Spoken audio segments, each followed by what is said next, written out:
자, 이제 여러분들 19번 문제 볼게요. 19번 문제 나와 있죠. 19번 문제를 보겠습니다. 19번은요. 다음 중 윈도우의 운영체제에서 시스템의 속도가 느려진 경우 문제 해결 방법으로서 가장 적절한 것은 이렇게 찾아보라고 그랬죠. 컴퓨터의 처리 속도가 갑자기 느려졌다. 그때 이제 가장 적절한 방법은 장치 관리자 창에서 중복 설치된 장치를 갖다가 제거한다. 뭐 이렇게 돼 있네요. 1번. 자, 장치를 제거하는 거랑은 관계가 없죠. 여러분들 두 번째는 드라이브 조각 모음. 자, 드라이브 조각 모음 및 최적화를 수행하여 하드디스크의 단편화를 제거한다. 자, 이걸 뭐라 그런다? 디스크 조각 모음이라고 얘기합니다. 우리 이걸 갖다 단편화 되어 있다라고 얘기합니다. 단편화. 그러니까 이렇게 디스크가 있으면 이 디스크는 원판을 디스크라고 그러죠. 이렇게 데이터를 갖다 이렇게 띄엄띄엄 저장을 해요. 그러니까 비어있는 곳이 있으면 그냥 거기에다가. 근데 여러분들 이렇게 데이터가 흩어져 있으면 어떻게 된다? 데이터를 찾을 때 오래 걸리겠죠. 이걸 갖다가 이렇게 단편화돼 있다고 그래요. 흩어져 있는 걸 갖다 이렇게 한 곳으로 이렇게 모아주는, 이렇게 한 곳으로 모아주는, 이렇게 차곡차곡 쌓아주는 이런 작업을 갖다 뭐라 그런다? 디스크 조각 모음이라고 얘기를 한다. 이걸 갖다 단편화를 제거한다. 자, 이렇게 되면 어떻게 되죠? 컴퓨터의 접근 속도, 처리 속도가 빨라지겠죠. 자, 그래서 알아두세요, 여러분들. 디스크 조각 모음이 뭐다, 여러분들? 처리 속도를 향상을 시킨다. 자, 이거는 처리 속도 향상이에요. 처리 속도 향상. 알겠죠? 처리 속도 향상이에요. 자, 여기 보시면 용량의 부족과는 관계 있다 없다? 관계 없습니다. 용량의 부족과 용량이 뭐 부족하는 거랑 용량이 부족하면 디스크 정리를 통한다라고. 디스크 정리는 불필요한 파일을 삭제하는 거예요. 아시겠죠? 어떤 문제가 발생했을 때는 디스크 검사를 수행을 하게 되고요. 자, 답은 2번이다라는 거. 2번 알아두시고 처리 속도 향상을 하려면 뭐를 한다? 디스크 조각 모음을 해야 한다라고. 19번의 답 2번. 그다음 용량이 부족할 때 디스크 정리, 문제가 발생하면 디스크 검사를 수행한다. 자, 그리고 20번째 20번 문제 볼까요? 이제 20번이요. 다음 중 컴퓨터의 운영체제의 주요 기능으로 옳지 않은 것. 자, 운영체제가 뭐죠? 컴퓨터를 운영할 수 있게 해주는 프로그램. 우리가 윈도우가 운영체제예요. 그죠? 자, 그래서 운영체제의 주요 기능으로서 옳지 않은 걸 갖다가 이렇게 골라보라고 그랬죠. 자, 운영체제의 주요 기능, 제가 빨간색으로 이렇게 체크를 해놨죠. 자원의 스케줄링을 제공한다. 뭐가요? 운영체제가. 그러니까 자원이라고 그러면 뭐 컴퓨터 안에서 쓰는 데이터들의 관리를 누가 한다? 운영체제가 한다는 거죠. 시스템과 사용자 간의 어떤 인터페이스를 제공한다. 누가요? 운영체제가. 우리 사용자가 유저가 컴퓨터 안에 있는 프로그램을 갖다가 쉽게 사용할 수 있는 그런 인터페이스를 누가 제공한다? 운영체제에서 제공을 한다는 얘기죠. 3번 데이터 자원 공유 기능을 제공한다. 이 컴퓨터 안에서 쓰는 자원의 공유를 제공하는 게 누구다? 운영체제다. 자, 그리고 4번처럼 틀렸죠. 시스템 실시간으로 감시하여 바이러스 침입을 방지한다. 운영체제가 바이러스를 갖다 방지하는 그런 기능을 갖지는 않죠. 이거는 백신이죠. 백신. 우리 백신 프로그램이 그런 역할을 합니다. 아시겠죠? 여러분들 쓰는 백신 프로그램 있죠? 그런 것들이. 핵심 운영체제는 윈도우를 말한다. 그리고 컴퓨터를 사용할 수 있도록 해주는 프로그램이다. 주요 기능으로 프로세서, 기억장치, 주변장치, 파일들을 관리한다. 이런 관리의 역할을 수행하고 또한 스케줄링, 인터페이스, 자원 공유 기능을 제공한다라고 이렇게 알아두시면 되겠습니다. 자, 20번의 답은 4번이요. 자, 그리고 밑에 21번 쭉 내려가서 한번 볼게요. 자, 21번 윈도우에서 에어로피크라는 기능에 대한 설명으로 옳은 것은. 자, 파일이나 폴더에 저장된 위치와 상관없이 종류의 파일을 구성하고 액세스할 수 있게 해준다. 이건 아니고요. 답은 2번이에요. 자, 모든 창을 최소화할 필요 없이 바탕화면을 빠르게. 자, 우리가 이렇게 화면에 창들이 많이 열려 있으면 이거 창을 갖다가 닫을 때 너무 불편하겠죠. 또는 내린다는 게. 그러니까 이 작업 표시줄에 여러분들 맨 오른쪽 끝에 이렇게 이 버튼 같은 게 있어요. 이렇게 막대 같은 게. 그거 딱 누르잖아요. 그럼 이 창이 있는 것들이 다 최소화 시키는 거예요. 자, 그런 역할을 하는 게 바로 에어로피커예요. 그래서 모든 창을 최소화할 필요 없이 바탕화면을 빠르게 미리 보거나 작업 표시에 해당하는 가리켜서 열린 창을 미리 볼 수 있게 해준다. 자, 바탕화면을 빠르게 볼 수 있게 해준다. 여기 그리고 창 여러 개 열렸을 때 딱 누르면 이렇게 창들 나오게. 이런 창이 어떤 창이 어떻게 생겼는지, 뭐를 열고 있는지 그런 것들을 미리 볼 수 있게 해주는 거. 그게 바로 뭐다? 에어로피크다. 자, 요 내용 이렇게 숙지하시면 되겠죠. 에어로피크가 이런 기능이다. 나머지는 볼 필요는 없습니다. 자, 22번 문제 볼게요. 22번은요. 다음 중 정보 보안을 위협하는 유형으로서 가로채기에 해당하는 것은 자, 정보 보안의 유형에서 가로채기다. 자, 1번 데이터의 전달을 가로막아 수신자 측 받는 쪽이죠. 정보가 전달되는 것을 방해한다. 이렇게 가로막는데요. 이렇게 딱 데이터를 보내는데 이렇게 가로막어. 자, 이건 뭐죠? 말 그대로 가로막기예요. 가로막기. 1번은 가로막기. 알겠죠? 방해하는 행위. 데이터의 정보 전달을 방해하는 행위가 가로막기다. 두 번째, 전송되는 데이터를 전송 도중에 몰래 도청 또는 몰래 보는 행위를 얘기한다. 그걸 갖다 뭐라 부른다, 여러분들? 바로 가로채기다. 자, 가로채기. 알겠죠? 가로채기. 이 전송하는 데이터를 갖다 몰래 도청이나 이렇게 보는 행위를 갖다 가로채기. 자, 가로채기 알아두세요. 도청, 그저 몰래 보는 행위. 알겠죠? 가로채기. 세 번째, 전송된 원래의 데이터를 다른 내용으로 수정하여 변조하는 행위다.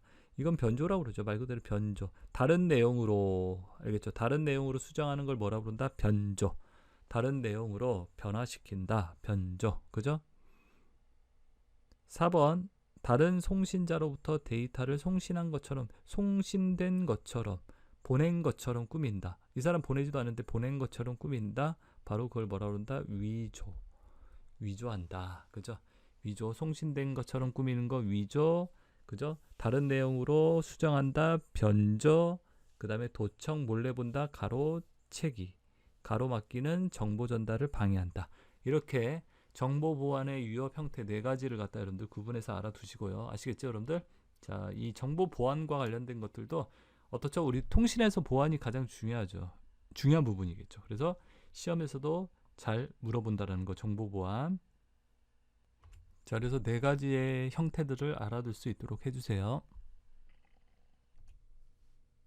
자, 그리고 23번 볼게요. 다음 중 데이터 보안의 침입 형태 중 하나인 변조에 대한, 아까 변조했었죠. 변조가 다른 내용으로 수정하는 걸 변조라고 그랬죠. 변조에 대한 설명으로서, 그죠? 옳은 것은, 자, 옳은 거예요. 옳은 거. 자, 뭐죠? 다른 내용으로 바꾸는 거. 답은 3번이겠죠. 그죠? 자, 23번의 답은 3번. 자, 이건 뭐죠? 1번은요. 정상적으로 전송되는 걸 방해한대요. 가로막기. 그죠? 가로막기.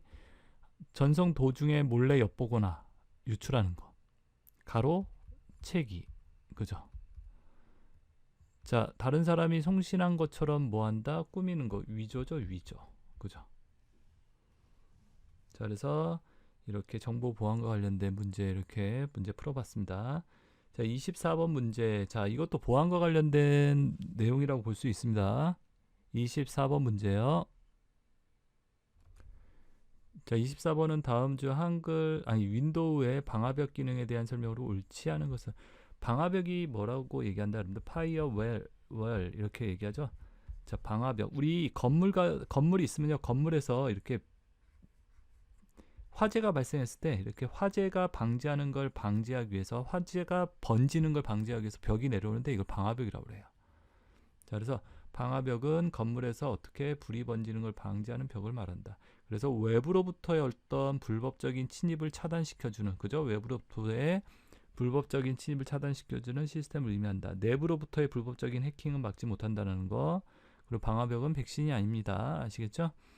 자, 그래서 1번 통신을 허용할 프로그램 및 기능을 설정한다. 허용할 프로그램 이런 것들, 그런 걸 설정한다. 그죠? 너 이거 들어와. 이렇게. 2번 네트워크 인터넷 사용 관련된 문제 해결 방법을 제공하기도 한다. 이것도 방화벽에서 가능하다라고 얘기합니다. 3번 바이러스 감염을 인지해서 알림을 설정한다. 이건 백신이죠.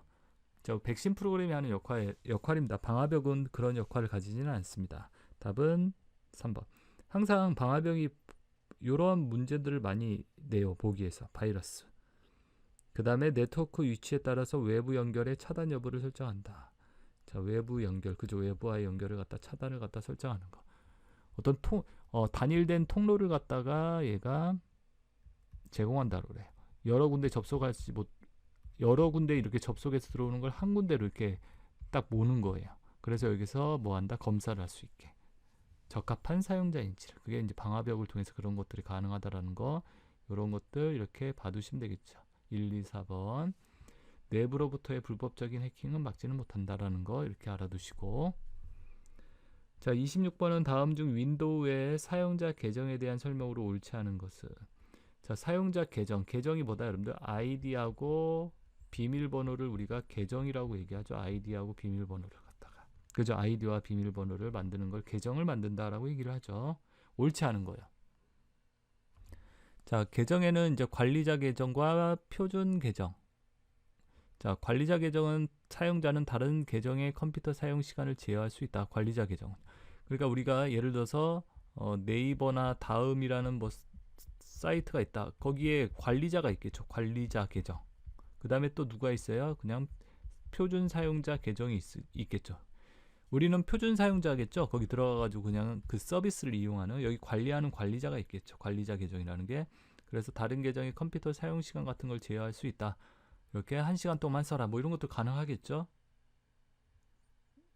자, 그 다음에 관리자 계정의 사용자는 다른 계정의 계정 유형과 계정 이름, 암호를 갖다 변경할 수 있다. 이런 것들도 가능합니다. 암호 같은 거, 이름 같은 계정 이름이라든지 이런 거. 자, 그리고 보시면요. 3번 표준 계정의 사용자는요. 그러니까 여기 네이버에 이렇게 회원가입한 이런 표준 계정의 사용자는 컴퓨터 보안에 영향을 줄 수 있는 설정을 변경할 수 있다. 여기 네이버나 다음이나 이러한 데 어떤 보안에 영향을 주는 걸 변경할 수 있다. 이 표준 사용자가요. 이거 된다 안 된다? 안 되겠죠. 관리자만 가능하겠죠. 그죠? 답은 3번이겠죠. 자, 그리고 4번처럼 표준 계정의 사용자는 컴퓨터 설치한 대부분의 프로그램을 사용할 수 있고 자신의 계정에 대한 암호 등을 설정할 수 있다. 그죠? 내가 네이버 안에 다음 안에 있는 서비스들, 프로그램들 뭐 이용할 수 있을 거 아니에요. 그죠? 내 거 암호 같은 거 변경할 수도 있고. 자, 그래서 계정에 대한 문제들 이렇게 풀어봤고요. 답은 3번이라는 거. 자, 그리고 26번 볼까요? 26번이요. 자, 26번. 다음 중 윈도우즈의 제어판에 시스템을 선택했을 때 확인할 수 있는 정보가 아닌 것은, 해당하지 않는 것. 제어판의 시스템 또는 설정에 우리가 시스템에 갔을 때 확인이 안 되는 것. 자, 윈도우의 운영체제 버전, 운영체제가 뭐냐, 10이냐, 뭐 7이냐, 뭐 이런 것들, CPU의 종류, 설치된 메모리 용량 같은 거 나옵니다.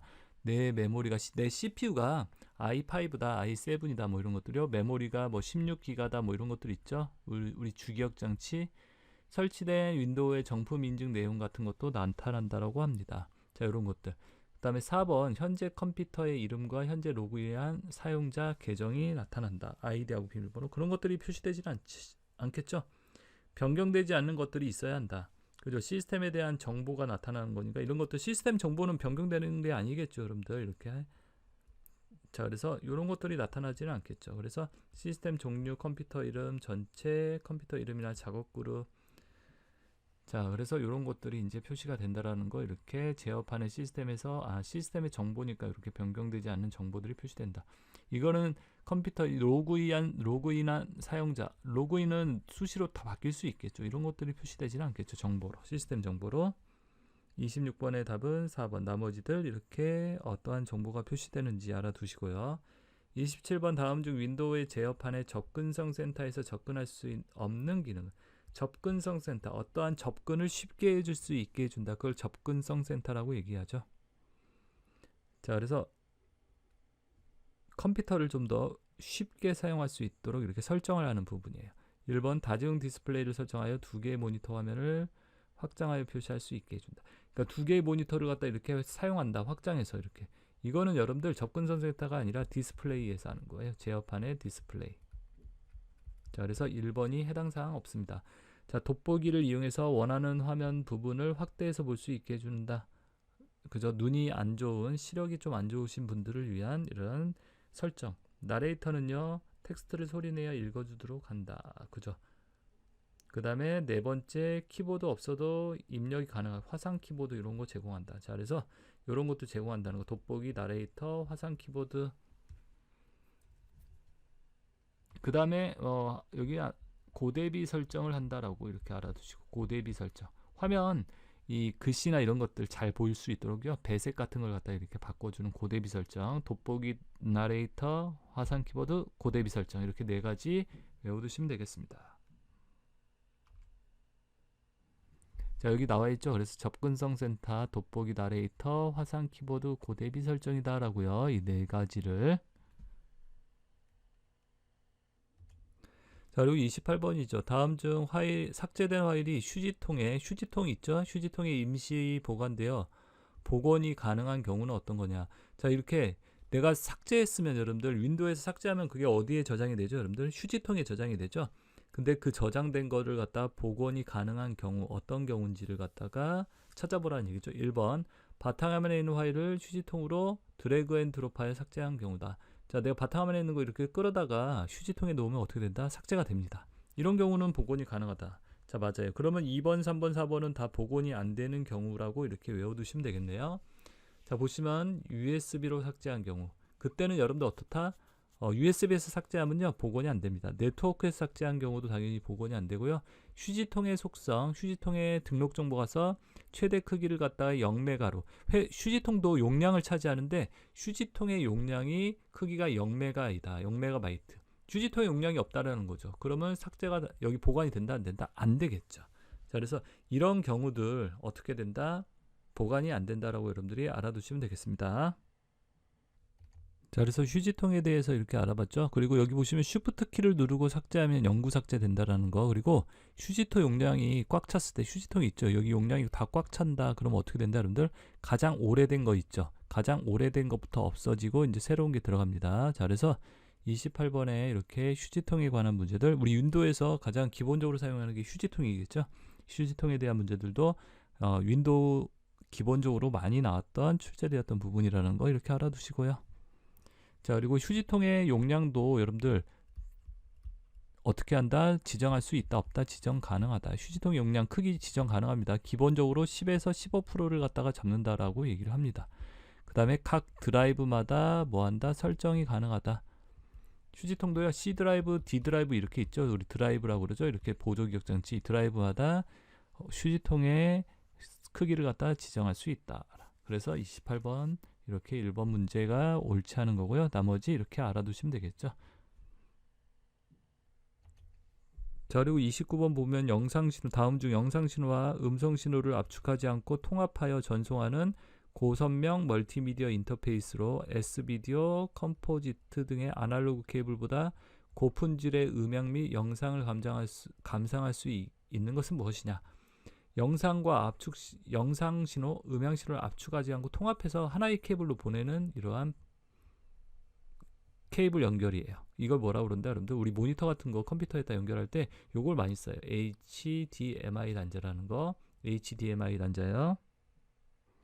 자, 그래서 여러분들이 뭐 컴퓨터하고 모니터 또는 요즘 텔레비전들도 HDMI 단자가 있습니다. 이렇게 널찍하게 생겨가지고 USB처럼 꽂는 것처럼 이렇게 생겼어요.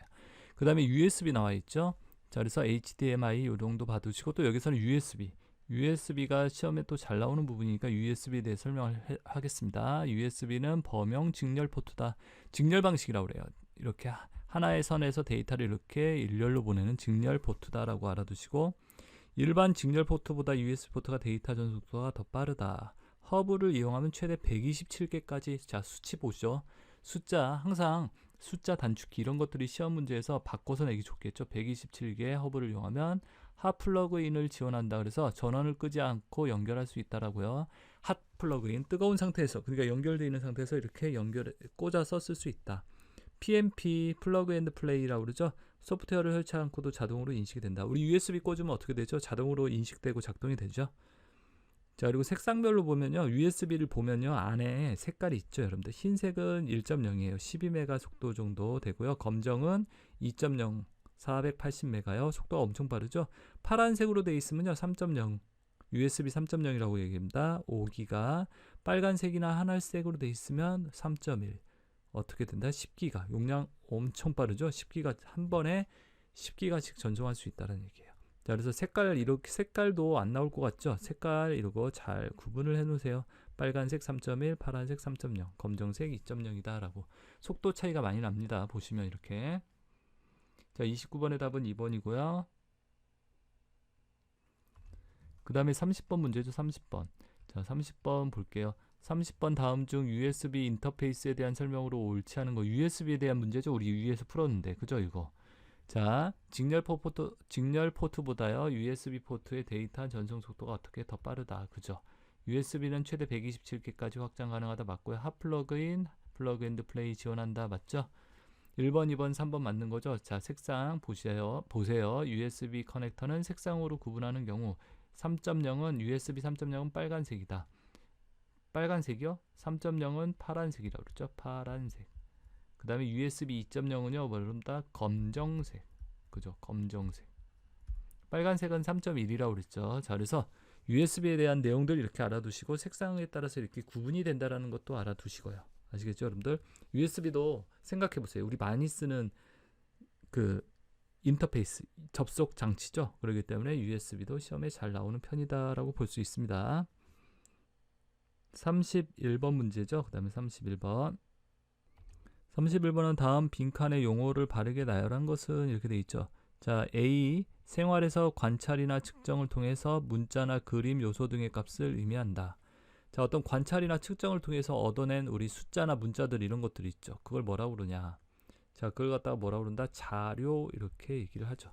여기 보시면 위에 자, 여기 나와 있죠. 자료, 정보, 정보화. 자, 두 번째 게 뭐다? 그러면 이게 정보라고 얘기해요. 정보. 그러니까 이렇게 이러한 요소들, 자, 이러한 그림이나 숫자, 문자를 모아서 의미 있는 이용 형태로 바꾸는 것. 어떤 내가 의미 있는 형태로 바꾸는 걸 정보라고 얘기해요. 그러니까 5 더하기 4, 5하고 4는 뭐죠? 자료가 되는 거예요. 이걸 컴퓨터에다 넣어놨어요. 컴퓨터에다 집어넣었더니 9라고 나왔죠. 이게 뭐다? 정보가 된다는 얘기죠. 알겠죠? 어떠한 자료를 갖다 의미 있는 형태로 바꾸는 거, 그게 뭐가 된다? 정보. 그리고 정보화란 정보통신의 기술을 혁신 바탕으로 경제와 사회가 중심으로 에너지로부터 정보를 이용하는 정보가 사회의 전 분야에 널리 확산되는 걸 말한다. 이게 정보화겠죠. 자, 자료와 정보를 이렇게 구분해서 알아두시면 되겠죠.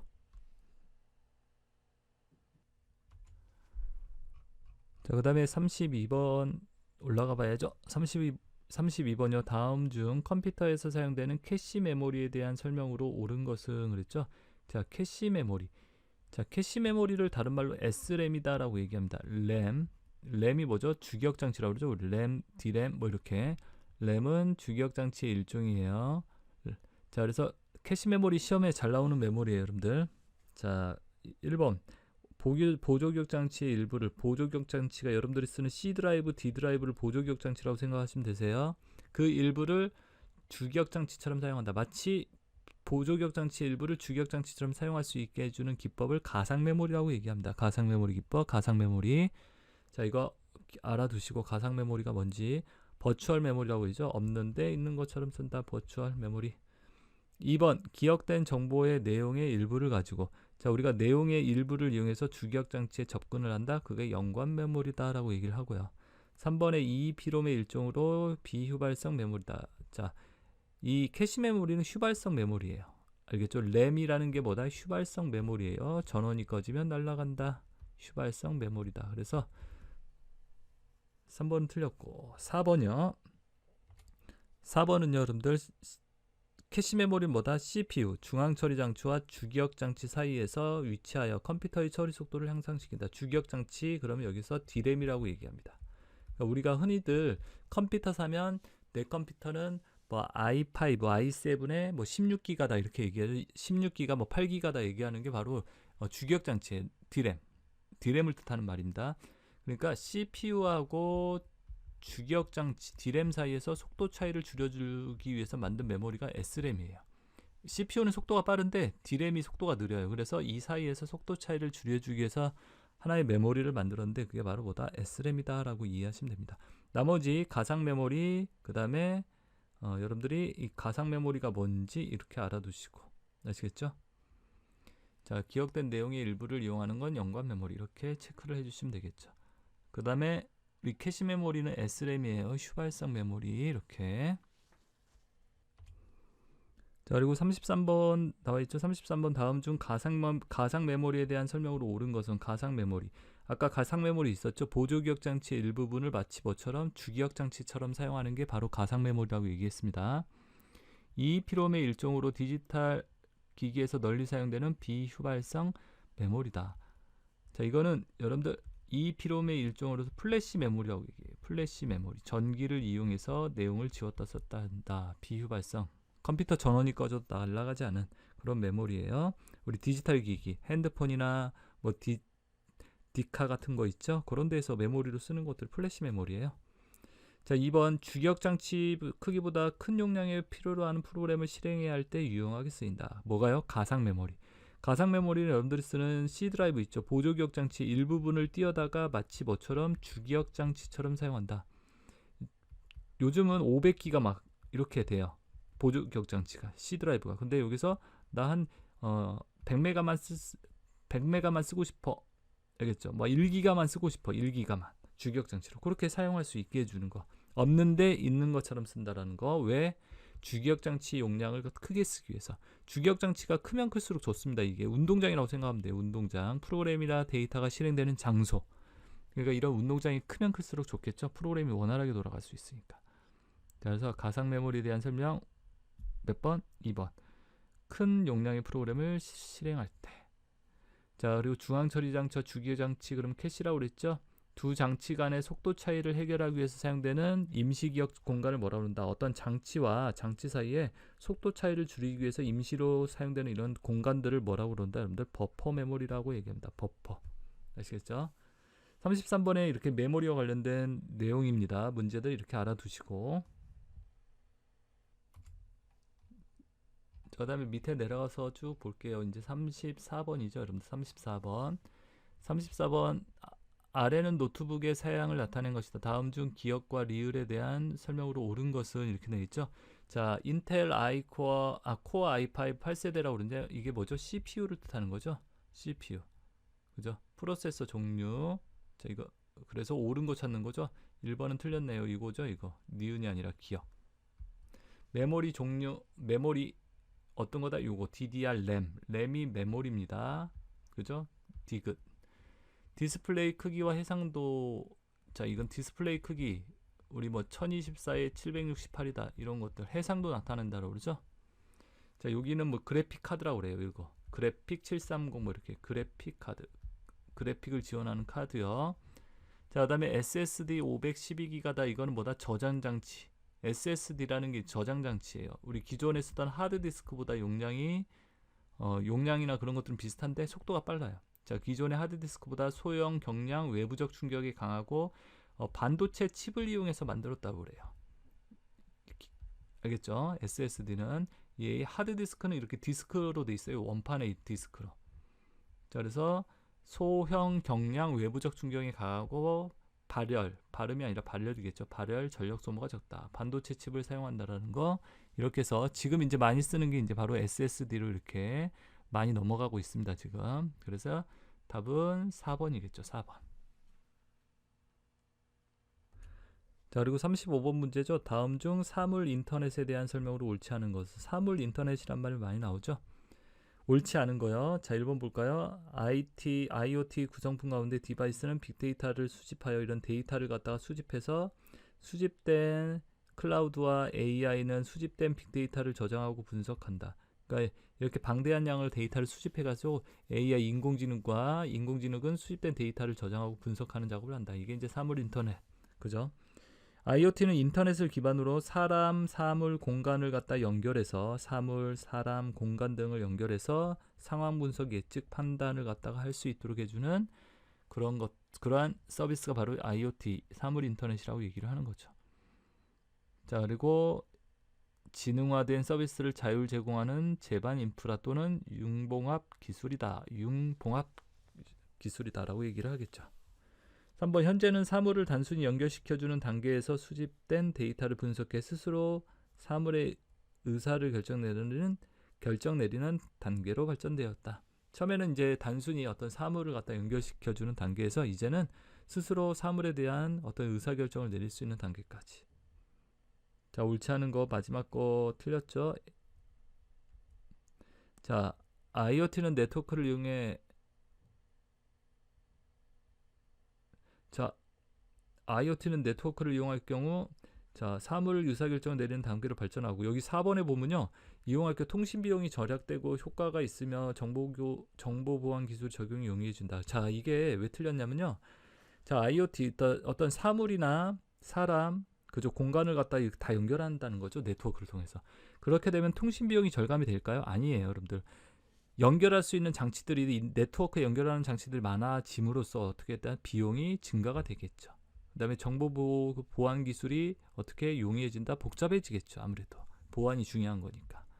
자, 그래서 35번의 답은 4번이요. 4번. 자, 이제 여러분들 36번 문제 보겠습니다. 36번 문제요. 자, 36번 문제 보면 다음 중 소형화, 경량화를 비롯해 음성과 동작 인식 다양한 기술이 적용되어 장소에 구애받지 않고 컴퓨터를 활용할 수 있도록 몸에 착용하는 컴퓨터를 의미한다. 몸에 입는 컴퓨터래요. 자, 그런 걸 뭐라 그런다? 우리 몸에 입는 거 웨어러블이죠. 웨어러블 컴퓨터 이렇게 얘기를 하겠죠. 자, 몸에 착용하는 컴퓨터. 자, 웨어러블 컴퓨터 이렇게 용어 정리해 두시면 되겠습니다. 자, 그 다음에 37번 문제 볼게요. 37번은 다음 중 인터넷에서 웹서버와 사용자 인터넷 브라우저 사이에서 하이퍼텍스트 문서를 전송하기 위해 사용되는 통신 규약은 뭐냐? 그러니까 인터넷 문서를 갖다가 이렇게 전송할 때 쓰는 전송 통신 규약이 있는데 그게 뭐다, 여러분들? 바로 2번 HTTP 하이퍼텍스트 트랜스퍼 프로토콜이라고 하죠. 하이퍼텍스트 인터넷 문서를 전송할 때 쓰는 프로토콜이다. 답은 2번이요. 자, 밑에 우리 이제 용어들에 대해서 한번 정리를 해놨습니다. TCP는 송수신 측 간의 신뢰성 있는 전송을 확인한다. 전송 계층에 해당된다라고 그래요. 그래서 내가 보내고 받았는데 받았는데 이게 신뢰성 있는 정보가 전송이 됐는지를 확인할 수 있게 해주는. 자, 그다음에 TCP/IP가 그래서 전송 계층 요 정도 내용. 자, 그리고 TCP는 여러분들 우리 TCP하고 IP 인터넷 표준 프로토콜이라고 그러죠. 인터넷을 하려면 뭐가 있어야 한다? TCP/IP라는 프로토콜이 설치가 되어 있어야 한다라고 말씀드렸죠. 자, 그리고 HTTP는 하이퍼텍스트 인터넷 문서를 전송할 때 쓰는 통신 규약이다. 통신할 때 쓰는 규칙과 약속. FTP는요, 파일 전송 프로토콜. 우리 인터넷상에서 파일을 보내거나 받고 하죠. 그런 것들이 이제 FTP라는 걸 이용해서 그런 파일 주고받고 하는 역할을 한다라고 이해하시면 되고요. SMTP는요, 메일을 갖다 전송, 송신, 메일을 보낼 때 쓰는 프로토콜이 뭐다? SMTP. 자, 그리고 IMAP이라는 것도 또 뭐에 쓰인다? 송신할 때 쓰는 프로토콜이다라고 두 개 이렇게 외워두세요. 자, 그리고 메일 수신 있죠. 메일 받을 때 쓰는 그 팝. 자, 마임은요, 멀티미디어. 우리 이메일에서 뭐 음악이나 동영상 이런 것도 재생시키고 그러죠. 그런 것들 마임이다라고 이렇게 알아두시면 되세요. 자, 그래서 요 용어들, 우리 인터넷과 관련된 이런 프로토콜 용어들에 대해서 이렇게 알아봤습니다. 자, 그래서 이런 용어들도 여러분들이 뭐 이메일 같은 경우 이거 시험에 잘 나오는 부분이에요, 여러분들이. 자, 그래서 기억을 해 두시고요. 자, 그다음에 밑에 38번 문제 있죠. 38번 문제.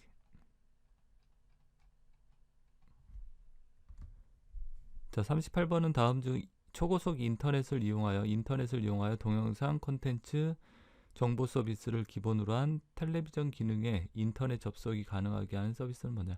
텔레비전에다가 인터넷을 갖다 이렇게 연결한 거예요. 바로 IP 텔레비전이다. IPTV라고 얘기해요.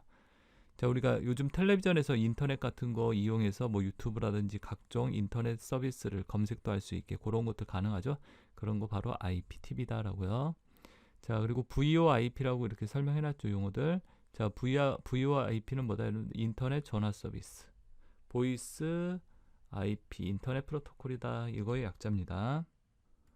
자, 그래서 VoIP가 뭔지 이렇게 봐두시고 인터넷 전화 서비스 IP6이라고도 있죠. IP6은요. IP 버전 6은 IP4 인터넷 프로토콜의 주소 부족을 해결하기 위해 만든 차세대 버전이다 나와 있죠. 자, 이건 차세대 앞으로 사용할 인터넷 주소 체계예요. 현재 쓰는 것은 IP 버전 4라고 얘기를 합니다. 이 주소 체계가 32비트짜리라고 얘기를 하고 얘는 몇 비트? 128비트짜리라고요. 그리고 주소의 유형은 크게 이렇게 세 가지로 구분이 된다고 얘기를 합니다. 유니캐스트, 멀티캐스트, 애니캐스트 세 가지로 구분이 된다. 자, IP 버전 6이라는 것은 뭐다? 이렇게 주소를 갖다 주소 부족 부분을 해결하기 위해서 만든 차세대 인터넷 주소 표기법이다라고요. 128비트 주소 유형은 세 가지로 구분이 된다. 자, 이렇게 외워두시고, 자, TCP/IP라는 것 나와 있죠? 자, TCP/IP라는 게 뭐라고요? 인터넷 표준 프로토콜이다. 그죠? 인터넷을 사용하려면 이 TCP/IP라는 게 설치가 되어 있어야 한다. 그래서 서로 다른 운영체제를 쓰는 컴퓨터 간에도 데이터를 전송할 수 있어 인터넷상에서 정보 전송 역할을 하는 프로토콜이다. 인터넷상에서 우리가 정보를 전송, 주고받고 할 수 있게 해준다. 통신할 수 있게 해준다. 그게 바로 TCP/IP다라고 이해하시면 되고요. TCP는 전송 데이터를 일정 단위로 나누고 포장하는 것에 대한 규약이다. TCP가 이렇게 뭐한다? 데이터를 갖다 일정한 단위, 그걸 패킷이라고 얘기해요. 패킷 단위로 데이터를 갖다 이렇게 쪼갠다. IP는 직접 데이터를 주고받는 규약이다. 이 패킷을 갖다 옮겨주는 게 이제 IP라는 프로토콜이 하는 역할이다. 이렇게 이해하시면 되겠죠, 여러분들. 자, 그래서 요 내용들 이렇게 봐두시고 용어들이요. 자, 그래서 39번의 답은 2번입니다. 근데 38번 문제를 제가 설명을 안 했네요, 여러분들. 자, 38번 문제 위에 거 설명할게요. 자, 38번 다음 중 인터넷에 관한 설명으로 옳지 않은 것은 인터넷에서 전자우편이죠. 자, 인터넷에서 전자우편. 자, 우리가 인터넷에서 가장 많이 쓰는 서비스는 뭐다? 이제 전자우편 서비스예요. 자, 그런 전자우편 서비스에 대한 설명으로 옳지 않은 것은 한 사람이 동시에 여러 사람에게 전자우편을 보낼 수 있다. 이거 동보전송이라고 그래요. 맞죠, 여러분들? 우리 메시지도 문자 메시지도 어때요? 한 사람이 여러 사람한테 동시에 보낼 수 있죠. 이게 이제 동보전송. 자, 그 다음에 2번 기본적으로 8비트의 FCD 코드를 사용하여 메시지를 보내고 받는다. 자, 이 부분 틀렸는데요. 여기 나와 있죠. 7비트의 ASCII 코드를 사용한다라는 거. 자, ASCII 코드가 이제 7비트짜리인데 이거 미국 표준 코드다. 미국에서 만든 표준 코드라고 그래요. 그러니까 우리가 컴퓨터 쓰는 데 있어서 어떤 문자나 숫자 이를 표현할 때 쓰는 코드가 있는데 그게 ASCII 코드라고 얘기를 합니다. 컴퓨터에 기본적으로 다 깔려있는 코드입니다. ASCII 코드. 그래서 우리 이 전자우편에서 메시지를 주고받을 때 이제 쓰는 코드가 바로 ASCII 코드라는 거. 자, 그 다음에 이제 3번 보면 SMTP, 메일 송신, 팝스, 메일 수신, 마임, 멀티미디어 이런 프로토콜이 사용된다. 전자우편에서 사용되는 프로토콜들 이렇게 알아두시라고 말씀드렸죠. 이 위에서 설명을 했었죠. 여러분들 위에서. 자, 이렇게 전자우편과 관련된 프로토콜 요 세 가지 봐두시고요. 자, 네 번째는 전자우편 주소는요. 사용자 아이디하고 그 다음에 골뱅이 @기호라고 그러죠. 호스트 주소, 컴퓨터 주소 형식이 사용된다. 그래서 틀린 것은 옳지 않은 것은 2번이다 라는 얘기죠. 2번. 38번의 답은 2번. 자, 다음에 40번. 다음 중 컴퓨터 보안과 관련된 기술에 해당하지 않는 것은. 자, 컴퓨터 보안과 관련된 기술에 해당하지 않는 것은 이렇게 나와 있죠. 자, 컴퓨터 보안과 관련된 기술로서 인증이 있고, 인증은 뭐다 여러분들? 아이디하고 우리가 비밀번호, 패스워드라고 그러죠. 아이디하고 비밀번호를 가지고 사용자인지를 확인하는 걸 갖다 인증이라고 얘기를 하죠. 그 다음에 암호화가 있고, 암호화 시킨다. 보지 못하도록. 그죠? 방화벽이 있고 외부로부터의 어떤 불법적인 접근이나 침입을 막아주는 시스템. 이걸 방화벽이라고 그랬죠. 자, 그래서 보안과 관련된 것들 이 세 개겠죠. 4번은 브릿지라고 돼 있는데 이거는 뭐다 여러분들? 네트워크 장치와 관련된 거죠. 브릿지가 뭐 하는 거죠? 브릿지는 네트워크 연결 장치다. 어떻게? 두 개의 랜을 서로 연결하는. 랜 있죠. 근거리 통신망 랜과 랜을 서로 뭐 한다? 연결할 때 쓰는. 랜과 랜을 서로 연결할 때 쓰는 이러한 장치가 네트워크 장치가 뭐다? 브릿지다라고 이해하시면 됩니다. 자, 그래서 40번의 답은 4번이에요. 4번. 자, 그 다음에 41번 있죠. 다음 중 네트워크 구성 형태 중에서 네트워크 구성 형태에 관한 설명으로 옳지 않은 것은.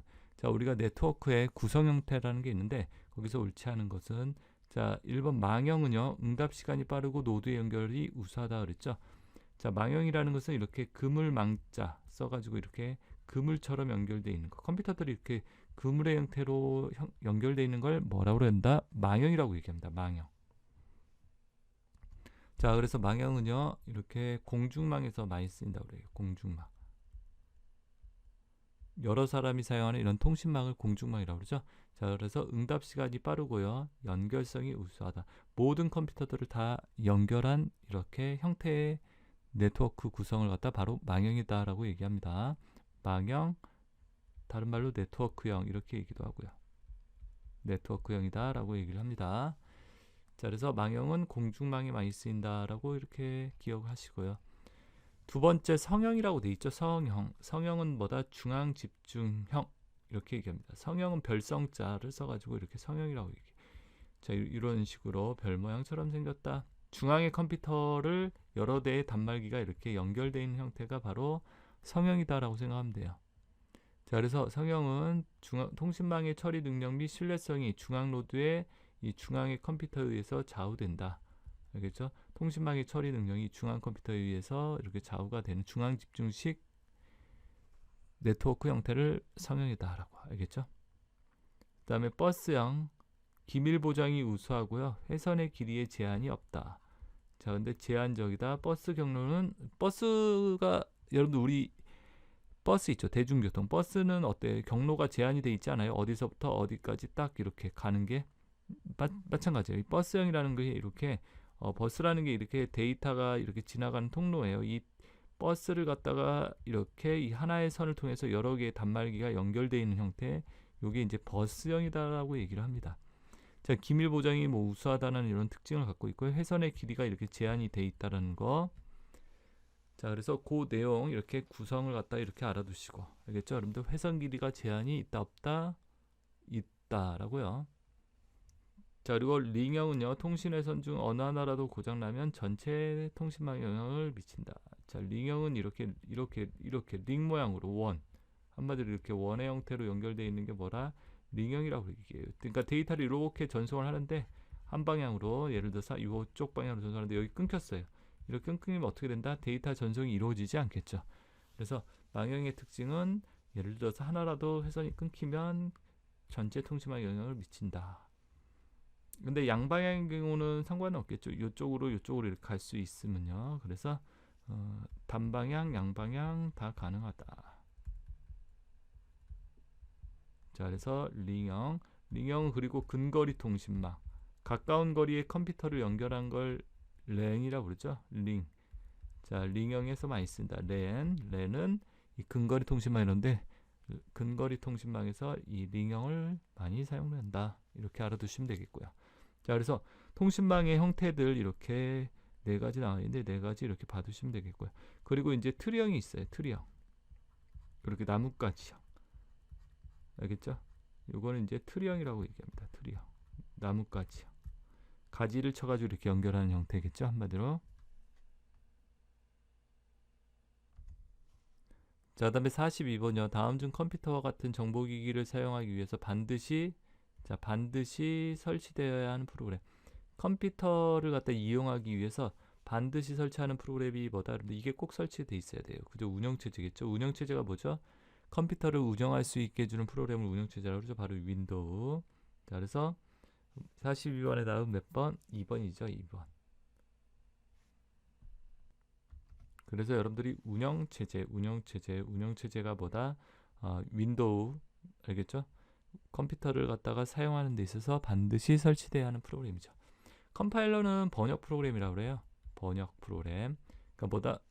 우리가 입력한 명령어들 있죠. 이 명령어를 갖다가 여러분들 기계어로 번역해주는 프로그램이 있어야죠. 그게 컴파일러다. 번역 프로그램, 컴파일러를 뜻하는 얘기예요. 유틸리티는 유용한 프로그램. 우리가 컴퓨터 사용하면서 이렇게 유용하게 사용할 수 있도록 만들어 놓은 프로그램이야. 운영체제에서 이렇게 사용할 수 있도록 무료로 이렇게 만들어 놓은 거죠. 뭐 메모장, 계산기 이런 것들 있잖아요. 자, 그래서 이렇게 봐두시면 되겠고, 운영체제, 컴파일러 뭐 이 정도 내용에 대해서 기억을 해주시면 되겠습니다.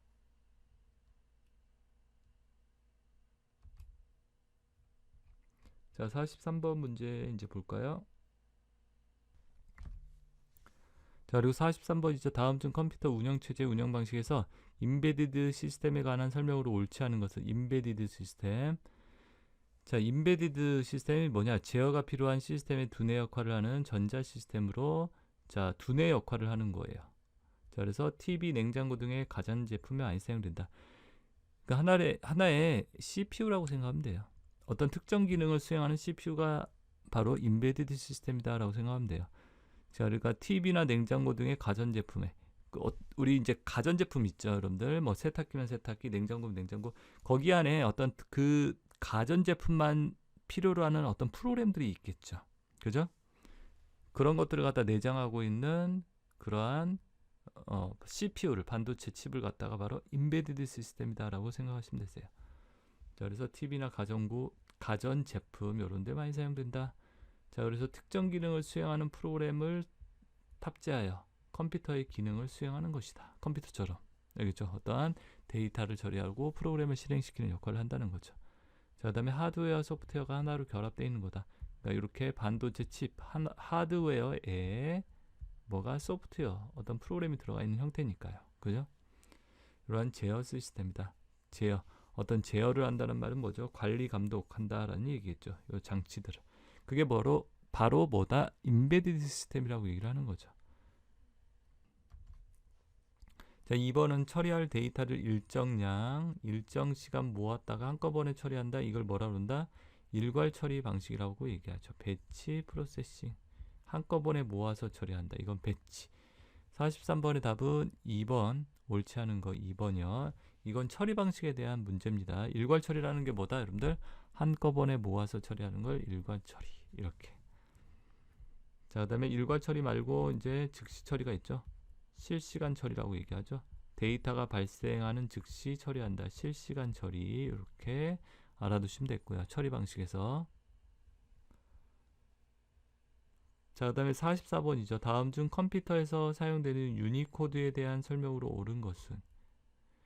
자, 유니코드라고 있는데요. 이 유니코드라는 건 뭐다, 여러분들? 컴퓨터에서 우리가 어떠한 데이터를 갖다 바깥으로 표시하겠죠. 모니터로 이렇게 문자, 숫자, 뭐 그림 같은 것도 이렇게 표시할 거 아니에요?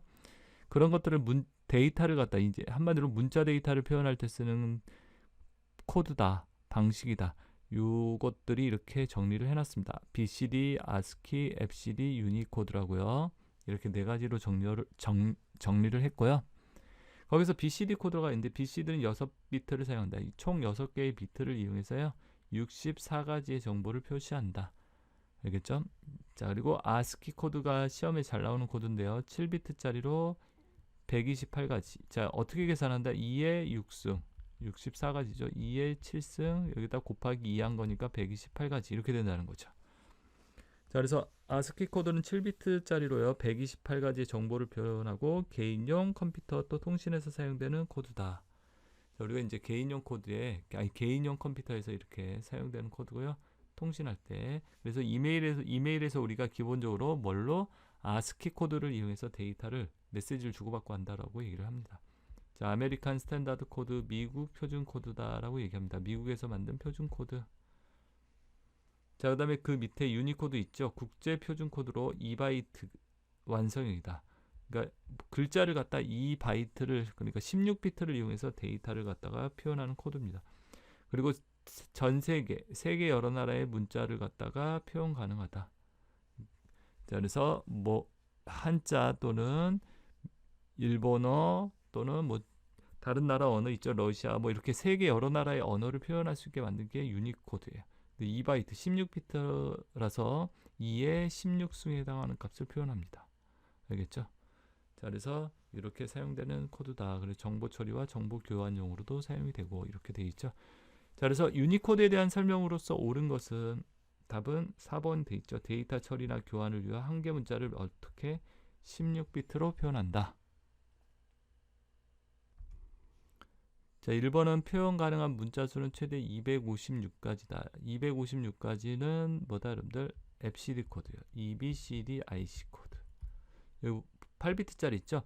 자, 6비트 BCD, ASCII 7비트, FCD, EBCD IC 코드라고 해서 8비트짜리 얘는 256가지의 정보를 표현할 수 있는 코드라고 그래요.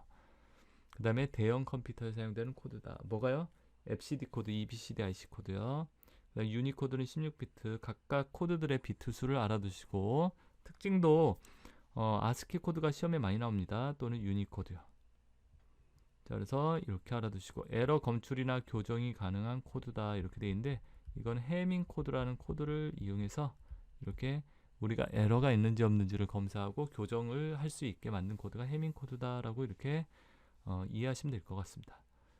연산을 빠르게 수행하기 위하여 존 비트와 디지트 비트로 구성이 된다. 자, 존 비트, 디지트 비트 구성되는 것은 이제 BCD, ASCII, FCD,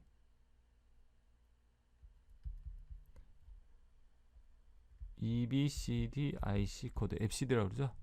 총 이렇게 3개의 코드 있죠. 이 3개의 코드는 이렇게 존 비트가 앞에 존 비트, 디지트, 데이터 비트, 존이 2개, 4개, BCD 코드가 6비트짜리라고 했죠. 이렇게 되어 있습니다. ASCII는 7비트짜리라고 했죠. 여기 3개, 여기 4개. FCD는 8비트, 44 이렇게 구성이 되어 있습니다. 보면. 자, 그래서 44번의 문자 표현 코드에서 여러분들이 적어도 BCD, ASCII, FCD에 대한 특징들 몇 비트짜리인지 알고 계셔야겠고요. 유니코드 이렇게 특징 알아두시면 되겠습니다. 44번의 답은 4번.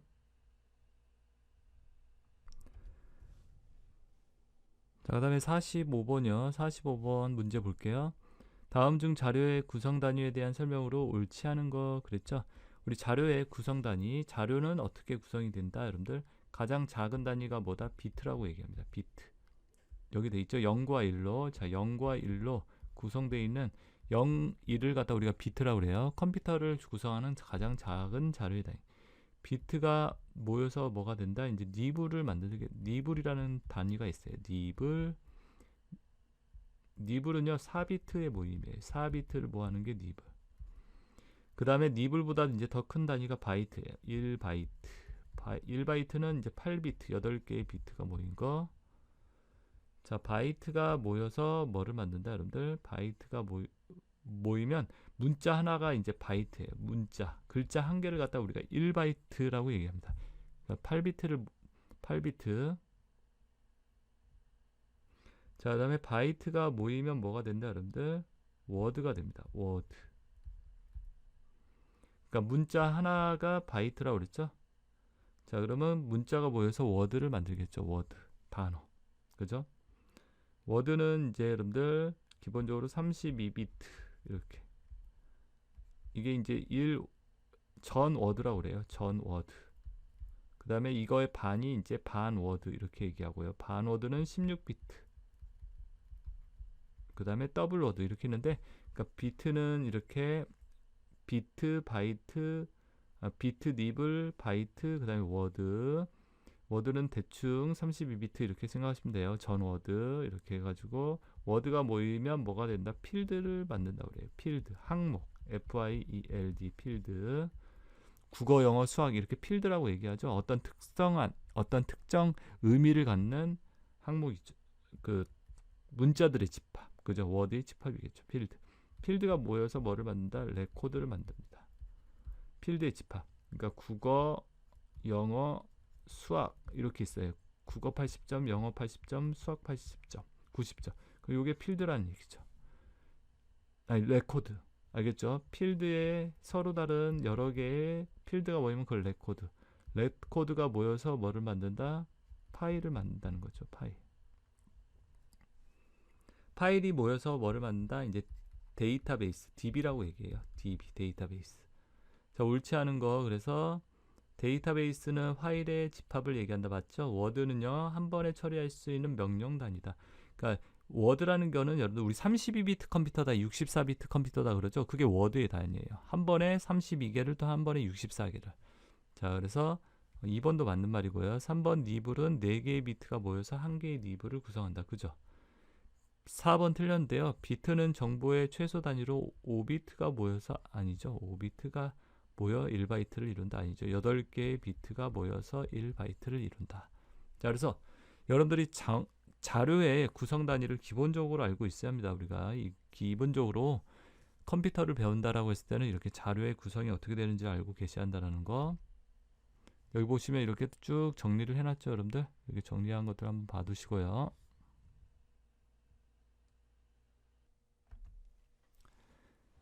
자, 그리고 46번에 다음 중 컴퓨터의 하드디스크, 우리 하드디스크 HDD라고 그러죠. 하드디스크 드라이브.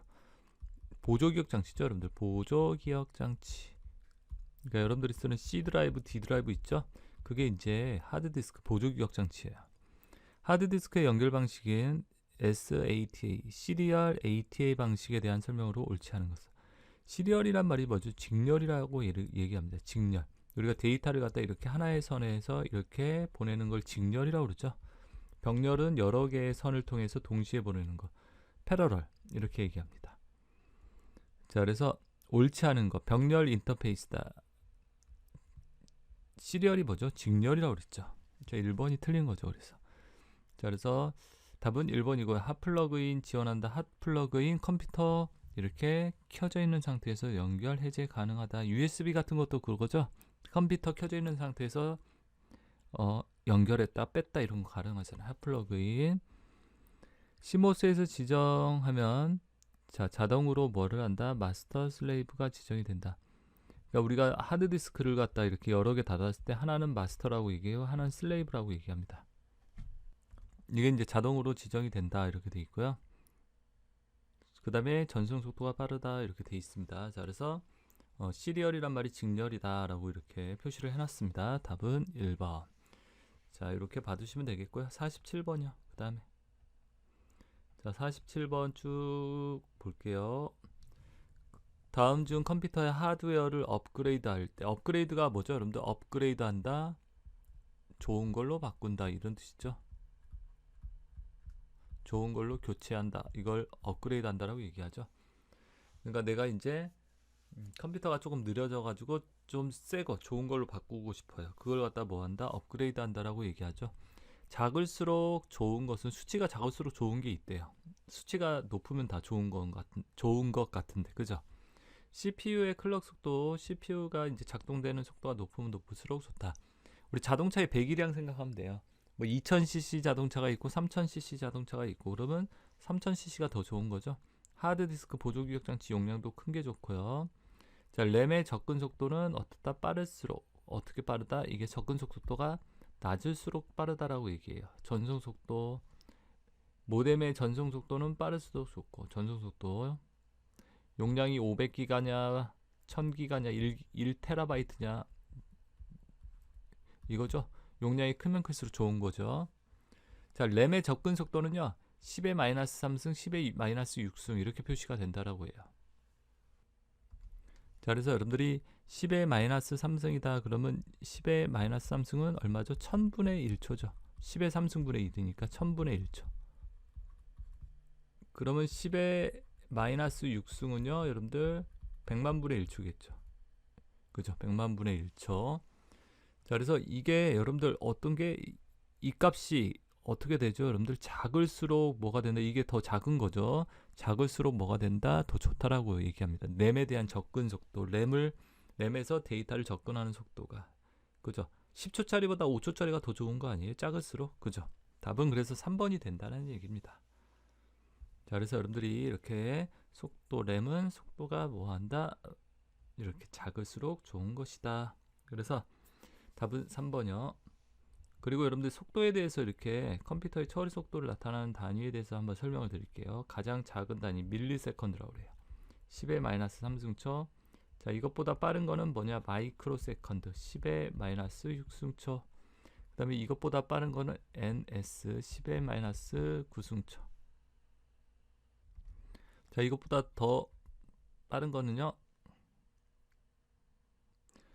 자, 피코세컨드 10의 마이너스 12승. 그 다음에 이것보다 더 빠른 건 펜토세컨드 10의 마이너스 15승.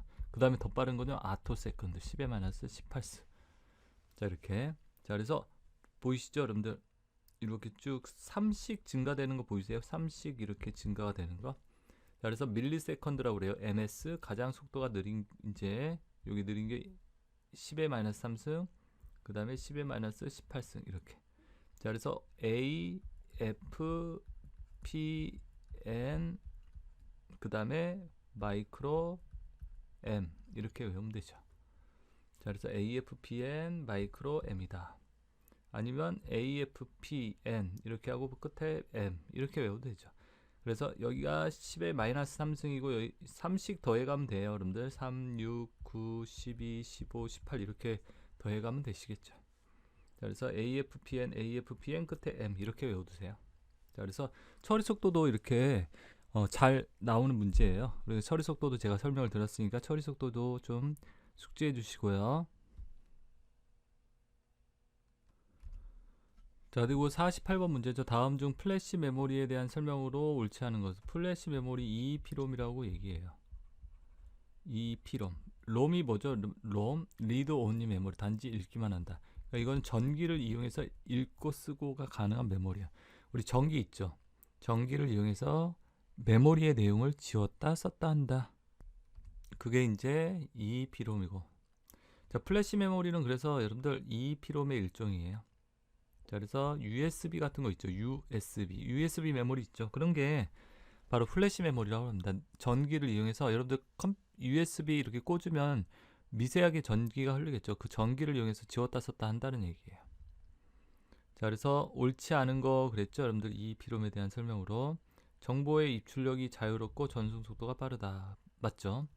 비휘발성 기억장치다. 휘발성은 뭐죠? 컴퓨터 전원이 꺼지면 없어진다. 그래서 비휘발성이라는 거 플래시 메모리, USB 메모리 생각하면 됩니다. 그리고 SD 카드 뭐 이런 거 있죠. 각종 우리 전자기기에 쓰이는 이러한 메모리들이 이렇게 바로 플래시 메모리다라고 생각하시면 되세요. 자, 그래서 비휘발성 기억장치 트랙 단위로 저장된다. 근데 여기 제가 가로로 적어놨죠. 블럭이란 단위로 이렇게 저장이 된다. 트랙 단위는 디스크예요. 여러분들 우리 디스크 하드 디스크 있죠. 이 디스크는 이렇게 원판으로 돼 있거든요. 이게 트랙이라고 그래요. 트랙 단위로 저장되는 건 이제 디스크 하드 디스크. 자, 플래시 메모리는 블럭 단위, 전력 소모가 적다. 이게 용량 이렇게 크기가 작거든요. 그래서 용량이 작고 전력 소모가 작고 블럭 단위로 그다음에 뭐다 여러분들 비휘발성 기억장치다. 컴퓨터 전원이 꺼져도 날아가지 않는다. 비휘발성 정보의 입출력이 자유롭고 속도가 빠르다. 이렇게 기억하시면 되겠죠.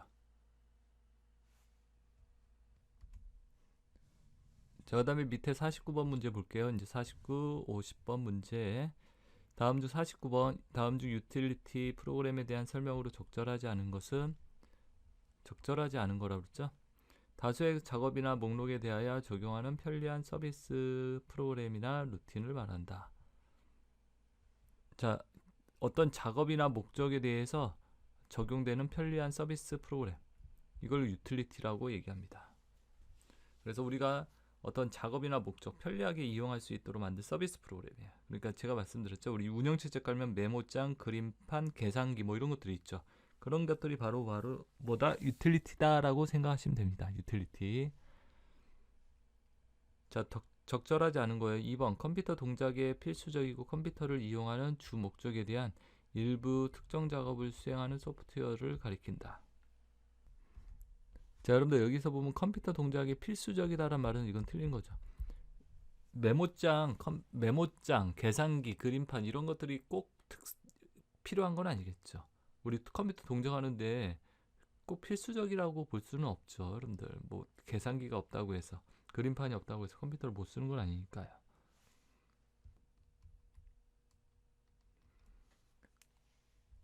자, 그리고 3번처럼 컴퓨터 하드웨어 운영체제, 응용 소프트웨어를 관리하는 데 도움을 주도록 설계된 프로그램이다. 자, 그래서 요런 거 뭐 디스크 관리, 디스크 검사 이런 것들도 다 유틸리티예요. 그렇기 때문에 아까 뭐 제가 메모장, 계산기, 그림판만 예를 들었는데 그 이외에 이렇게 유틸리티가 많이 있습니다. 자, 도움을 주도록 설계된 프로그램을 의미한다. 그게 유틸리티. 그죠? 자, 4번처럼 윈도우에서 제공하는 유틸리티 프로그램에 메모장, 그림판, 계산 등이 있다라고 예로 들었죠. 자, 그리고 50번이요. 다음 중 윈도우에서 유해한 프로그램이나 불법 사용자가 컴퓨터 설정을 임의로 변경하려는 경우 이를 사용자에게 알려서 컴퓨터를 제어할 수 있도록 도와주는 기능을 뭐라고 얘기한다. 자, 유해한 프로그램이나 불법 사용자가 컴퓨터를 설정을 임의로 막 바꾸려고 할 때 변경하려는 경우 이를 사용자에게 알려준다. 자, 그리고 이걸 컴퓨터를 관리할 수 있도록 하는 게 바로 사용자 계정 컨트롤이라고 얘기합니다.